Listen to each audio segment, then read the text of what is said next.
Sabikas Maisuaren jaiotzaren 107. urteurrenean omenaldi bat eskaintzeko gitarrekin irten dira hainbat herritar Iruñako Mañueta kalean. Arreta galtzeak gidatzean trafikoaren kanpaina berriaren helburu izanen dira aste honetan. Nafarroko Foruzaingoak, Guardia Zibilak eta Udaltzaingoak martxoaren 18tik 24 bitartean kontrol espezifikoak eginen dituzte. Udalak eta zeinek Iruña ekintzaile programaren beste edizio bat abiatu dute, 20 pertsonari laguntza emateko proiektuak garatu ditzaten sormen sektorean eta sektore digitalean zein sozialean. Apirilaren 15 arte eskatzen aldira arte eszeniko eta musikal profesionaletarako laguntzak.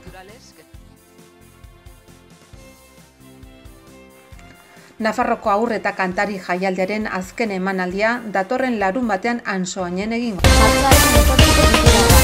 Sabikas flamenko musikari iruindarraren jaiotzaren 107. urteurrena ospatzeko, pasatako asteburuan larunbatean hainbat gitar jole Mañueta kalera atera ziren.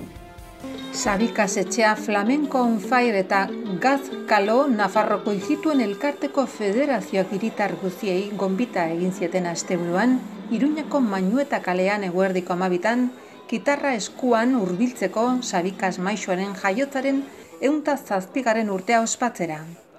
Hitzorduan egon zen abesten Sabikasen kantua Lorena Jimenez, gitarrarekin lagunzuela Bruno Jimenez eta teklatuan Bruno Jimenez aita. Sabikas benetako izenez Agustin Castellón Campos Iruñan jaio zen 1912ko martxoaren 18an. Nafar flamenko gitarra jole izan zen. Flamenkoa eta bestelako estiloak nahastu zituen lehen musikarien artean dago. Iruñako Mañueta kaleko 7. zenbakian jaio zen hijito famili batean. Gitarra bere kabuz ikasi zuen eta 7 urte zituela egin zuen debuta, bere jaioterrian. Handik 3 urtera Madrilera joan zen Dorado antzokian jotzera. Espainia osoan zehar egin zituen birak, flamenkoko abeslari nagusi laguntzen. 1926an Nueva Yorkera joan zen Carmen Amaiarekin eta han bizi izan zen hil zen arte. Estatu Batuetatik antolatzen zituen bere errezitalak mundu osoan eta oso ospetsu egin zen. Bere diskoen bidez eragin handia izan zuen gitarra jotzaile flamenkoetan. Hainbat domina eta sari eman zizkioten besteak beste urrezko zenbait disko. Flamenkoaren historiako gitarra jotzaile onenetakotzat hartzen da. Trafikoren kanpaina berriaren helburua gidatzerakoan arreta mantentzearen garrantziari buruz kontzientziatzea da. Martxoaren 18tik martxoaren 24 arte kontrolak izango dira. Foruzaingoak, Guardia Zibilak eta Udaltzaingoek Nafarroko errepidetan gidarien arreta galtzeak kontrolatuko dituzte martxoaren 18tik 24. Egindako azterketa ezberdinen arabera mugikorraren bidez minutu eta erdi hitz egin ondoren, baita eskulibreko gailuaren bidez ere, gidariak ez du seinalen 40% antzematen. Bere batez besteko abiadura 12an jaisten da. Deiaren bitartean bihotzaren erritmoa bortizki bizkortzen da, eta erreakzionatzeko denbora gehiago behar du. Distrakzio hauek eta arreta galtzen den bestelako egoerak esaterako mezularitza zerbitzuak WhatsAppa eta beste batzuk edo GPS programatzea errepide zein hirieren eginen den zaintza eta kontroleko kanpaina berri honen xede izanen dira. Honen helburua da, gidatzean arreta handia mantentzearen beharraz kontzientziatzea.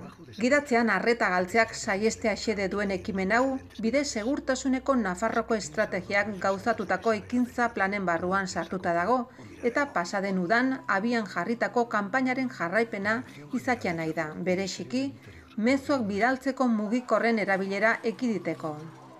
Kanpaina instituzional hau mugikorrak beti itxaron dezakez zeure bizitzakez goiburupean, Lehendakaritzako Funtzio Publikoko Barneko eta Justiziako Kontseilari Maria Jose Beamontek aurkeztu zuen. Otsailaren 11 eta 17 artean burututako drogek eta alkoholaren zaintza eta kontrolatzeko azken kanpainan gidarien 1%ak positiboa eman zuen alkohol konsumoan, eta 24ak berriz drogen konsumoan. Foruzainek, Guardia Zibilek eta Udaltzainek guztira 7.956 alkoholemia kontrol eta drogen konsumori lotuta 213 froga egin zituzten. Ekintzaile programaren edizio berriaren bitartez, Iruñeko udalak eta zeinek laguntzak eskainiko dute 20 pertsonek sormen sektorean eta esparru digitalean proiektuak gauzatu ditzaten. Iruñeko udalak eta zeinek Iruña ekintzaile programaren beste edizio bat abiatu dute. Xede harturik babesa eta laguntza ematea, sormen industrien eta industria digitalen esparruan gizarte izaerako negozio ideiez jabetu eta hoiek garatu nahi dituzten pertsonei. Gehienez ere 20 lagun hautatuko dira, beren proiektuak gauzatzeko irailetik abendura garatuko den programan parte hartzeko aukera izango dutenak.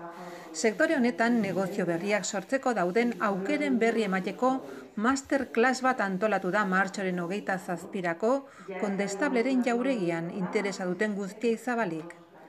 Patricia Perales tokiko ekonomi jasangarriko zinegozio ordezkariak eta Pilar Irigoyen zeineko konseilari ordezkariak prentsaurrekoan aurkeztu dute Iruña ekintzaileren beste edizio hau eta sormen industriaren zein industria digitalaren sektorean gizarte izaerako enpresa proiektu bat sortu, eraiki eta garatzen ikasi nahi duten guztiei deia egiten diete. Programan parte hartu nahi dutenek martxoaren 28tik aurrera ematen halko dute izena eta ekainaren 20an egingo diren informazio saiotako batera joan, bertan xehetasunez azalduko baitiete programa.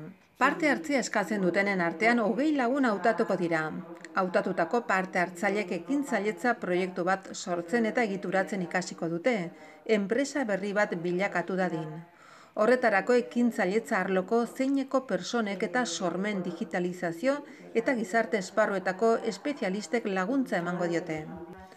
Helduden martxoaren 27an Kondestableren jaurenikian egingo da aukerak sormen industrietan, industria digitaletan eta gizarte berrikuntza masterclassa. Bertan ideiak eta akuluak eman nahi zaizkie ekintzaile nahi duten pertsonei, sormen industriek eta industria digitalek gizarten eragina duten negozio berriak sortzeko eskaintzen dituzten aukeren inguruan. Gizarte izaerako sormen eta digitalizazio esparruan ezagutza, gogoeta eta inspiraziori zuzendutako saioa izango da, sektore horietako adituek emana.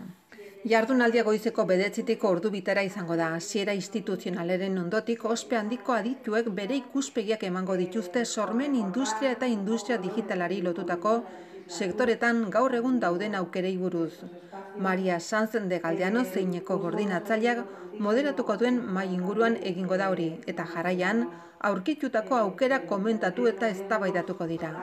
Halaber, idei erakustaldia egingo da Navarra Telebistako zuzendari Roberto Kamarak aurkeztuta eta Iruña ekintzaile programaren aurkezpena.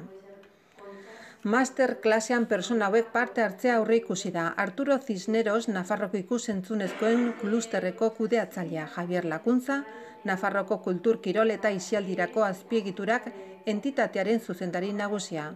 Frodo Álvarez, Children Darling sortzailea, Javier Bidorreta, Disein eta Charlie Factoriko sortzailea, Patri Diez diseinatzailea. Rocío Molina, Body Planeten sortzailekidea.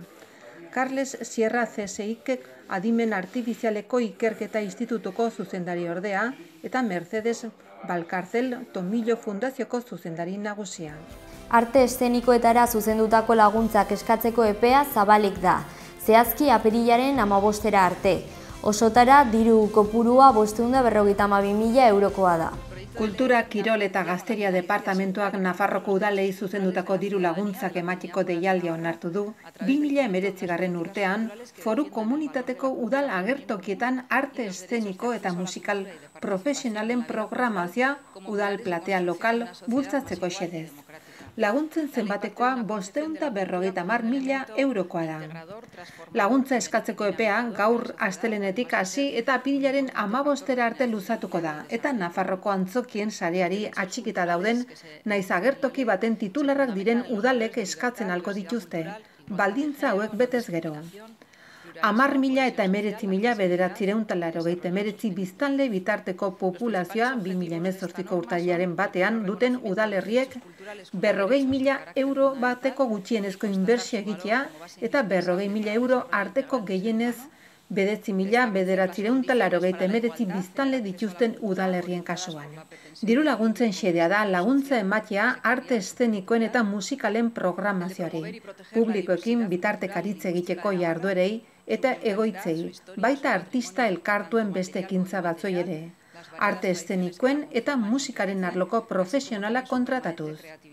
Jarduera horiek guztiak 2018ko azaroaren 6tik 2019ko azaroaren 5 bitartean egin beharko dira biak barne. Diru laguntzen bitartez gehienez justifikaturiko gastua diruz lagungarrien 70% estaltzen halko da eta berdintasunez eta proportzionaltasunez banatuko dira udalen artean eskaeren baremazioan lorturiko puntuazioaren arabera. Deialdi honen ondorioetarako honako gastu hauek izanen dira diruz lagungarriak. Talde profesionalen ikuskizuna kontratatzearen ondoriozko gastuak balio erantziaren gaineko zerga barne. Publikoarekin bitartekaritza jarduerak egiteko kontratutako profesionalek sortutako gastuak balio erantziaren gaineko zerga barne. Egoitza, artisten elkartea eta sorkuntza abia laborategia proiektuak egiteko kontratatutako profesionalen sortutako gastuak balio erantziaren gaineko zerga barne. Diruz lagungarria den programazioaren sustapenak eta edo publizitateak ekarritako gastuak. Egile eskubideen kontzeptu gisa ordaindu behar diren gastuak.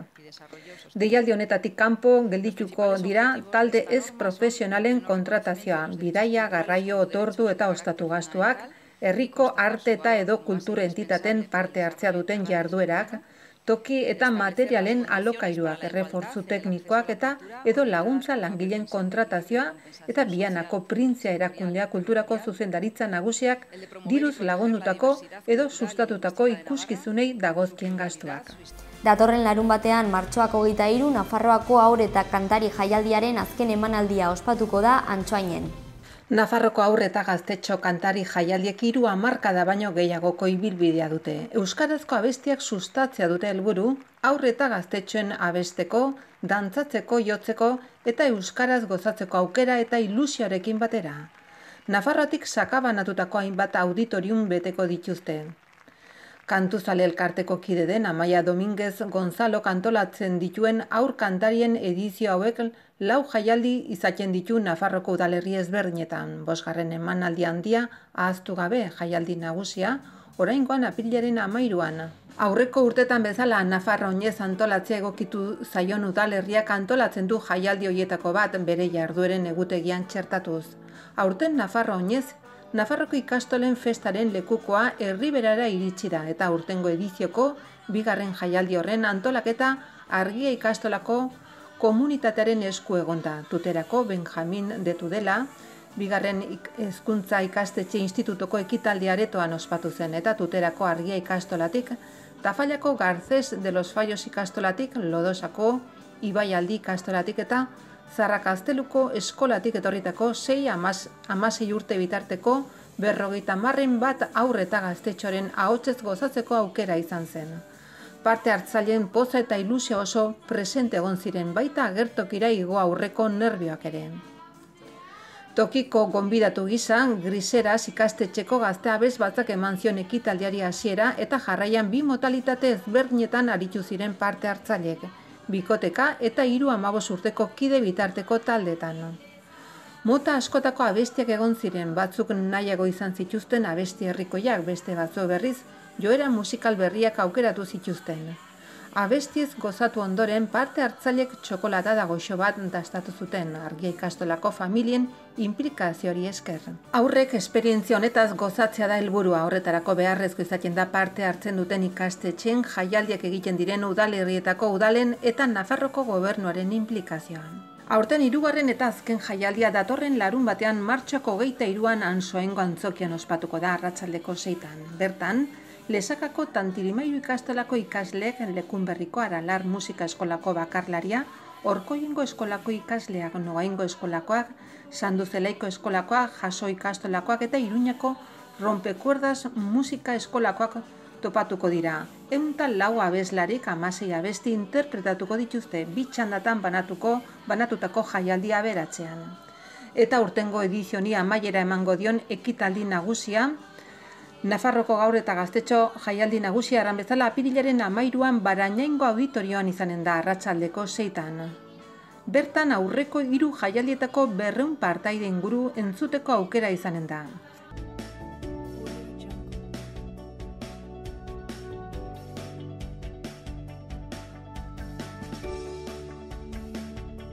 Zerua tarteka lainotxo egongo da eta noiz behinka zaparrada botako ditu. Egunaren azken ordutan elurkota 1000 metrotik behera egongo da. Ipar haizea ibiliko da zierto bolada gogorrek. Asteartean zerua tarteka lainotxo egongo da eta noiz behinka zaparrada txikia botako ditu, batez ere egunaren lehen partean. Goizaldean eta gauean elurkota 800-900 metro inguruan kokatuko da. Egunaren erdiko ordutan 900.000 metro inguruan. Ipar haizea ibiliko da ziertzo bolada gogorrekin. Temperaturan aldaketarik ez, baliteke izotza egitea.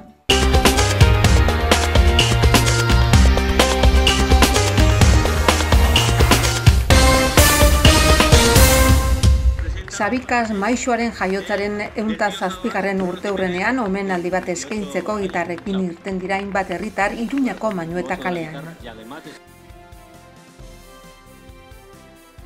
Arreta galtzeak gidatzean trafikoaren kanpaina berriaren helburu izanen dira aste honetan.